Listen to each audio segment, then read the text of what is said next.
5টি আকর্ষণীয় তথ্য K J F chapter 3 number 1 চিত্রনাট্যে পরিকল্পনা করা হয়েছে ইতিমধ্যে। অভিনেতা যশ বলেছেন যে পরিচালক প্রশান্ত নীল ও তিনি মিলে কিফ চ্যাপ্টার 3 এর জন্য অনেক দৃশ্য ভাবা হয়েছে, অর্থাৎ পুরো গল্প এখনও চূড়ান্ত না হলেও ভবিষ্যতের কিছু দৃশ্য তাদের মাথায় রয়েছে।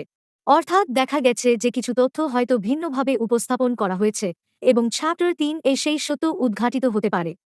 নাম্বার 2 প্রতিকল্পনা, স্পেকুলেশন ও থিওরিগুলো বেড়েই চলেছে। রিভার্স থিওরি নামের একটি তত্ত্ব প্রচলিত রয়েছে, যেখানে ধারণা করা হচ্ছে কে জিভ চ্যাপ্টার 2 এর শেষ অংশ কিছুটা ছদ্ম খাভরাপ হতে পারে। নাম্বার 3 হিরো হবার বিষয়ে পরিবর্তন সম্ভাবনা। নির্মাতারা বলছেন সিরিজের আরও কয়েকটি অংশ হবে এবং হয়তো প্রতিটিতে হিরো পরিবর্তন হতে পারে, যেমন জেমস বন্ড সিরিজে হয়। অর্থাৎ রকি ভাই সব সময় হিরো হবেন কি না তা এখনও নিশ্চিত নয়।